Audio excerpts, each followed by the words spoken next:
भारत एक ऐसा राष्ट्र है जिसकी सभ्यता एवं संस्कृति पूरे विश्व में प्रख्यात है। भारत में प्राचीन एवं मध्यकाल में अत्यधिक धन एवं समृद्धि थी, जिसके कारण इसे सोने की चिड़िया कहा जाता था। जिससे प्रभावित होकर कई विदेशी शक्तियों ने भारत पर आक्रमण किए तथा भारत की अपार धन संपत्ति लूटी।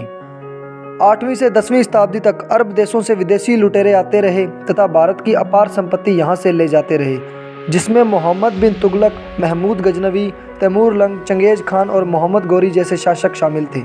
सन 1206 से 1526 तक दिल्ली सल्तनत ने संपूर्ण भारत पर राज किया। उसके बाद 1526 ईस्वी में बाबर ने मुगल वंश की स्थापना की। बाबर के बाद उसका पुत्र हुमायूं राजा बना था, जिसके हाथों से भारत निकल गया था, परंतु उसने हिम्मत की तथा पुनः भारत पर आधिपत्य स्थापित कर लिया। हेलो दोस्तों, स्वागत है आपका मिस्ट्री मैजिक जोन पर। आज हम बात करेंगे कि किस तरह यूरोपीय कंपनियों का भारत में आगमन हुआ। तो उससे पहले चैनल को कर लीजिए सब्सक्राइब और बेल आइकन को कर दीजिए प्रेस, ताकि आने वाली नेक्स्ट वीडियो का नोटिफिकेशन आप तक सबसे पहले पहुंच सके। भारत में सामुद्रिक रास्तों की खोज 15वीं सदी के अंत में हुई, जिसके बाद यूरोपियों का भारत आना आरंभ हुआ।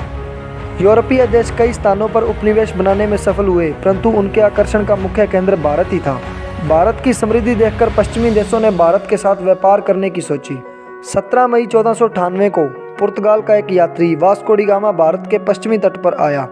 उसने कालीकट के राजा से व्यापार करने का अधिकार प्राप्त कर लिया। सन 1500 में पुर्तगालियों ने कोची केरल के पास कोठी बनाई। सन 1510 में पुर्तगालियों ने संपूर्ण गोवा पर अधिकार प्राप्त कर लिया था। इस तरह पुर्तगालियों ने भारत में व्यापार का मार्ग प्रशस्त किया। ये भारत से इलायची, चाय, मसाले तथा काजू आदि आयात करते थे।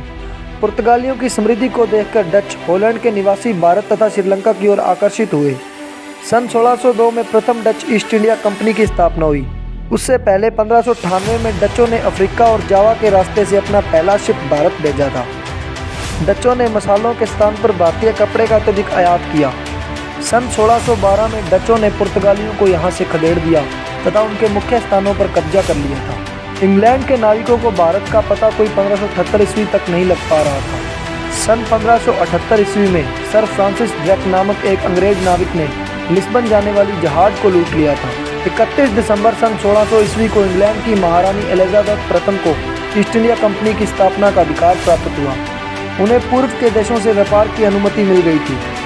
सन 1611 में मुगल सम्राट जहांगीर के दरबार में सर टॉम स्रो नामक विदेशी व्यापारी आया। जहांगीर ने उसे भारत में व्यापार करने की अनुमति दे दी। इस तरह इंग्लैंड का भारत के व्यापार पर आधिपत्य स्थापित हो गया।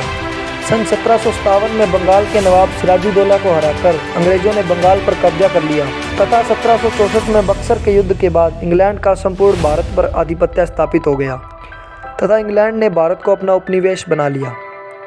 इंग्लैंड के बाद फ्रांसीसियों ने भी भारत की ओर कदम बढ़ाया तथा वे व्यापारिक गतिविधियों के लिए भारत आने लगे, परंतु उनके साथ इंग्लैंड के निरंतर युद्ध चलते रहते थे, जिसके कारण वे भारत से व्यापार कम कर सके। तो इस तरह भारत पर विदेशी लोगों का आधिपत्य स्थापित हुआ। वीडियो अच्छा लगा हो तो लाइक करो, शेयर करो और कमेंट करो।